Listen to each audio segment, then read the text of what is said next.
안녕하세요. 징베입니다. 정말 오랜만에 영상을 찍게 되었는데요. 몇 개월 전에 제가 미라클 모닝을 주제로 영상을 올렸었고 중간에 우여곡절도 정말 많았지만요. 지금은 어느 정도 제 루틴이 안정화된 상태인 것 같습니다. 그래서 올해는 저희 루틴도 유튜브를 통해서 같이 공유하려고 하고요. 또 제가 이번 연도에도 정말 열심히 살아야겠다는 다짐을 한 상태이기 때문에 저희 생활에 대해서도 영상을 남겨보려고 하니까요. 자주 소통하면서 같이 성장해 나갈 수 있으면 좋을 것 같습니다. 얼마 전에 저는 내 2021년을 어떻게 세팅하면 좋을지 고민을 해봤는데요.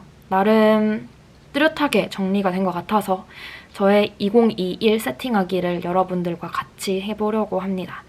이 세팅하기라는 게 별거는 없고 제가 2021년을 어떤 관점으로 살아갈 것인지 또 어떤 사람으로 살아가고 싶은지 그 가치를 정한 거라고 할 수 있을 것 같아요. 그래서 저는 먼저 2021년을 세팅하기 전에 이제 올 한 해가 나한테 어떤 의미가 될 건지 또 내가 어떤 일들을 해나가야 하는지부터 먼저 생각을 해봤어요.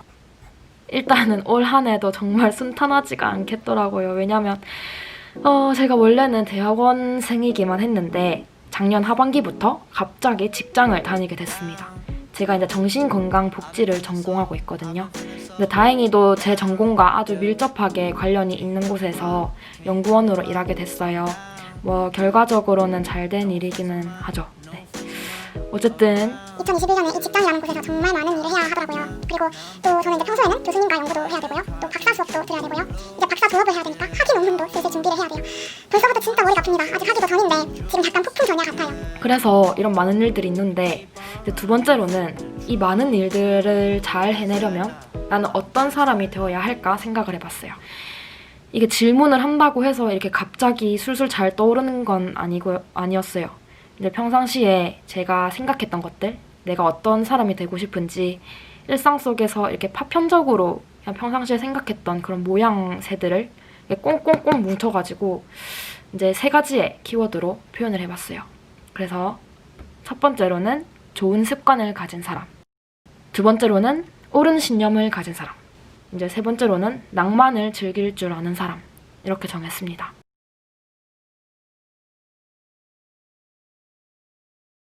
먼저 습관에 대해서 말씀드리자면은 제가 앞서 말했던 그 많은 일들을 잘 해내려면은 당연히 효율적인 시간 관리가 필요하겠더라고요. 그러기 위해서는 또 당연히 좋은 습관이 필요하고요. 그래서 일찍 일어나는 거나 짜투리 시간 잘 활용하는 거는 말할 것도 없고 무엇보다도 체력을 기르기 위해서 운동 습관이랑 식이 습관도 같이 가져가 보려고 합니다. 두 번째로 신념은 좀 이상하다고 생각하실 수도 있을 것 같아요. 이거는 저의 개인적인 특성 또는 환경과 관련된 것인데 잠깐 말씀드렸는데 저는 크게는 사회복지, 그 중에서도 정신건강복지를 학업과 직업으로 삼고 있어요. 그래서 제가 하는 공부나 제가 하는 일들이 사실 물질적인 보상을 가져다 주기보다는 정말 사회를 바꾸겠다는 마음가짐이 좀 더 중요한 영역이라고 생각하고 있거든요. 그런데 가끔씩 좀 일이 너무 힘들고 많은데도 원하는 성과도 잘 나오지 않고 돈도 궁하다고 느껴질 때가 때때로 있어요. 저도 인간인지라. 그럴 때는 저도 이제 회의감이나 자괴감이 들기도 하는데 어쨌든 지치지 않고 많은 사람들의 행복을 위해서 싸우려면은 제 마음속에 깊은 신념이 자리하고 있어야겠더라고요. 무엇이 옳은지에 대한. 그래서 이것도 하나의 키워드로 정했습니다. 그리고 세 번째로는 낭만인데요. 제 스스로가 스트레스에 취약하다는 거를 몇 년 전에 깨닫게 됐어요. 실제로 그때 당시에 엄청 스트레스를 많이 받았던 때였는데 몸도 굉장히 이곳저곳 많이 아팠고 일도 잘 진척이 안 되고 주변 사람들도 잘 못 챙겼던 것 같아요.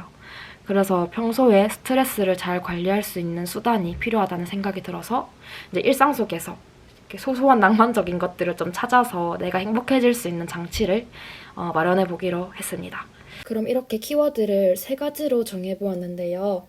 마지막으로 이 키워드들을 가지고 무엇을 어떻게 할 것인지 질문을 해보았습니다. 그 다음으로는 각 키워드별로 목적을 써주었어요. 우선 습관 키워드의 제 목적은 좋은 습관을 통해서 많은 일을 헤쳐나갈 수 있는 단단한 사람이 되는 것이고요. 신념 키워드에서의 제 목적은 어떤 상황에서도 굴하지 않고 확신으로 옳다고 생각한 일을 끝내는 올곧은 사람이 되는 것입니다.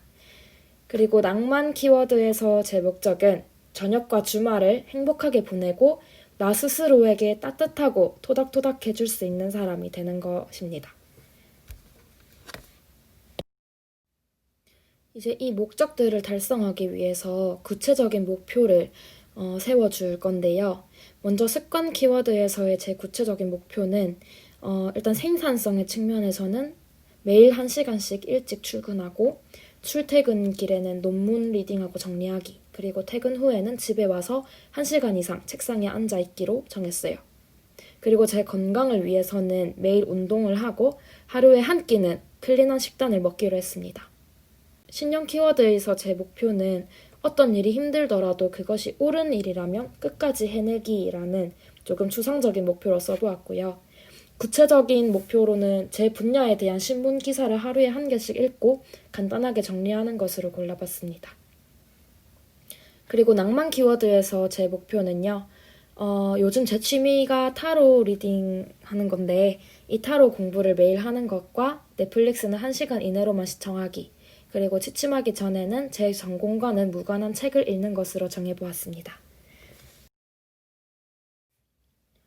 마지막으로는 제가 이 구체적인 목표들까지 잘 수행하기 위해서 어떤 도구들을 활용할 것인지 같이 써봤습니다. 먼저 습관 키워드를 위해서는 제가 마이 루틴이라는 어플, 마이 단어라는 어플, 그리고 제가 지금 항상 쓰고 있는 이 다이어리, 아이패드 이렇게 활용할 계획이고요. 신년 키워드에서는 정신건강 분야 언론인 마인드포스트 사이트, 그리고 제 블로그를 활용할 것 같습니다. 낭만 키워드에서는 클래스 101이라는 플랫폼이랑 제 이북 리더기를 활용할 계획이에요. 자, 여기까지 저는 제 2021년에 큰 그림을 한번 그려봤는데요. 여러분들은 어떠신가요? 만약에 여러분들의 2021년 키워드를 딱 3가지만 골라본다면 어떤 걸 고르실 건지, 그리고 그것에 대한 목적과 구체적인 목표를 수행하기 위한 도구는 무엇이 될지 한번 생각해 보시고 댓글로 남겨주세요. 댓글을 통해서라도 서로의 키워드를 공유하다 보면 우리 좀 더 같이 성장할 수 있을 것 같습니다. 그러면 오늘도 영상 시청해주셔서 감사하고요. 다음번에 또 뵙겠습니다. 안녕.